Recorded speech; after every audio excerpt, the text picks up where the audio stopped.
Primeira carta que o apóstolo Paulo escreveu aos Coríntios, capítulos 5, 6 e 7. 1 capítulo 5. Geralmente se ouve que há entre vós fornicação, e fornicação tal, qual nem ainda entre os gentios, como é haver quem abuse da mulher de seu pai. Estais inchados, e nem ao menos vos entristecestes, por não ter sido dentre vós tirado quem cometeu tal ação.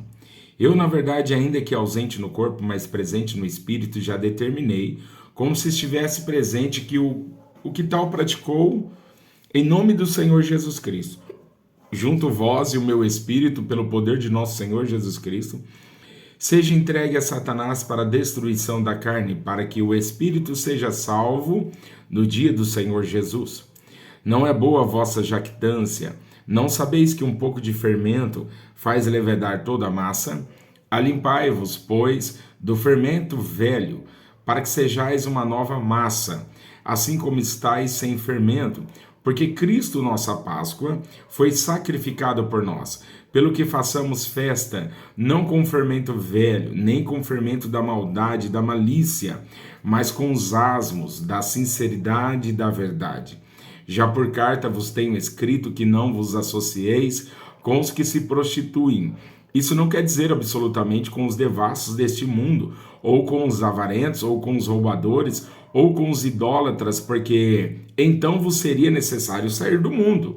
Mas agora escrevi que não vos associeis com aquele que, dizendo-se irmão, for devasso, ou avarento, ou idólatra, ou maldizente, ou beberrão, ou roubador, com o tal, nem ainda comais. Porque que tenho eu em julgar também os que estão de fora? Não julgai vós os que estão dentro, mas Deus julga os que estão de fora. Tirai, pois, dentre vós a esse iníquo.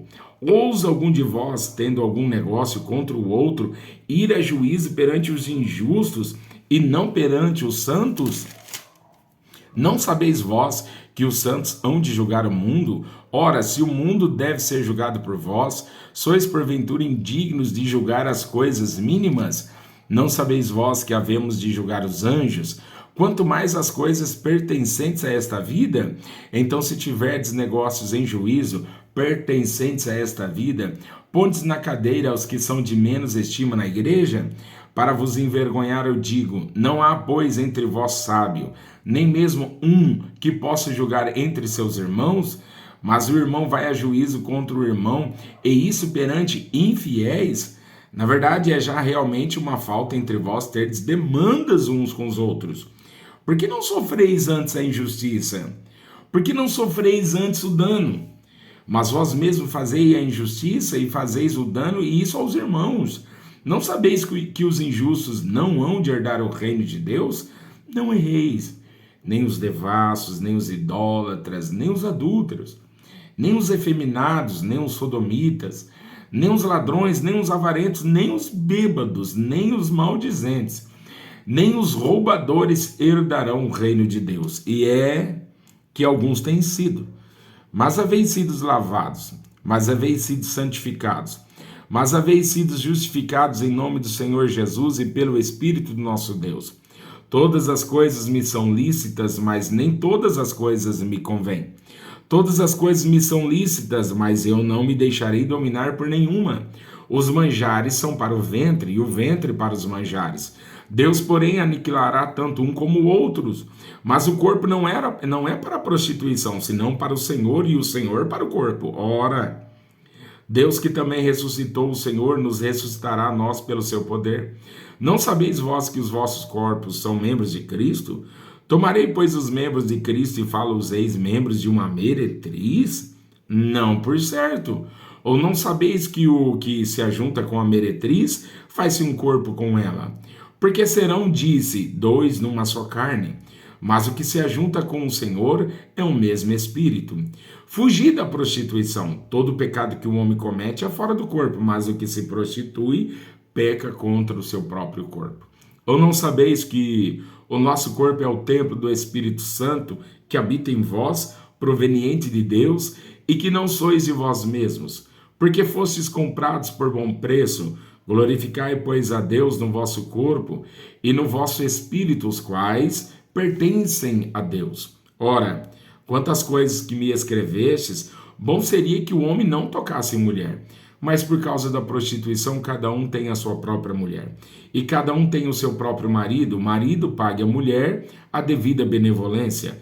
E da mesma sorte a mulher ao marido. A mulher não tem poder sobre o seu próprio corpo, mas tem no marido.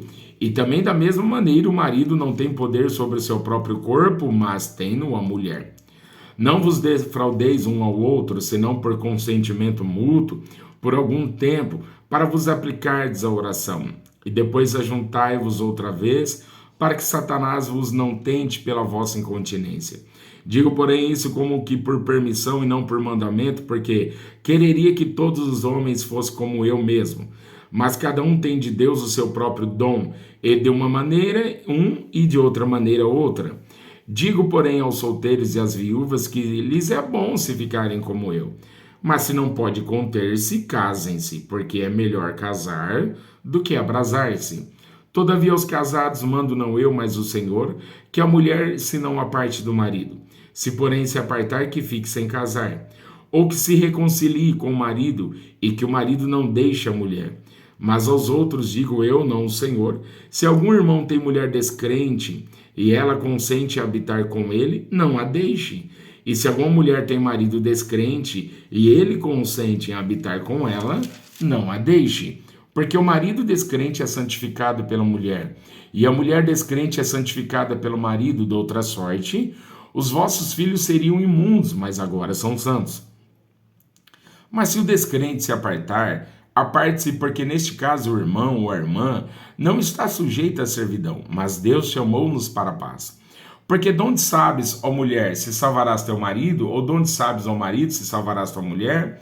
E assim cada um ande como Deus lhe repartiu, cada um como o Senhor o chamou. É o que ordena em todas as igrejas. É alguém chamado estando circuncidado? Fique circuncidado. É alguém chamado estando incircuncidado? Não se circuncide. A circuncisão é nada, e a circuncisão nada é, mas sim a observância dos mandamentos de Deus. Cada um fique na vocação em que foi chamado. Foste chamado sendo servo? Não te dê cuidado. E se ainda pode ser livre, aproveita a ocasião. Porque o que é chamado pelo Senhor, sendo servo, é liberto do Senhor. E da mesma maneira também o que é chamado sendo livre, servo é de Cristo. Fostes comprados por bom preço. Não vos façais servos dos homens. Irmãos, cada um fique diante de Deus no estado em que foi chamado. Ora, quanto às virgens, não tenho o mandamento do Senhor. Dou, porém, o meu parecer como quem tem alcançado misericórdia do Senhor para ser fiel. Tenho, pois, por bom, por causa do instante necessidade, que é bom para o homem estar assim. Estás ligado à mulher? Não busques separar-te. Estás livre de mulher? Não busques mulher. Mas se te casares, não pecas. E se a virgem se casar, não peca. Todavia, os tais terão tribulações na carne, e eu quereria poupar-vos. Isto, porém, vos digo, irmãos, que o tempo se abrevia. O que resta é que também os que têm mulheres sejam como se as não tivessem.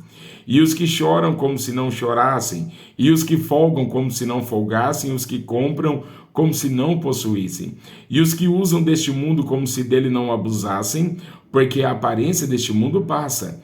E bem quisera eu que estivessem sem cuidado. O solteiro cuida das coisas do Senhor, em como há de agradar ao Senhor.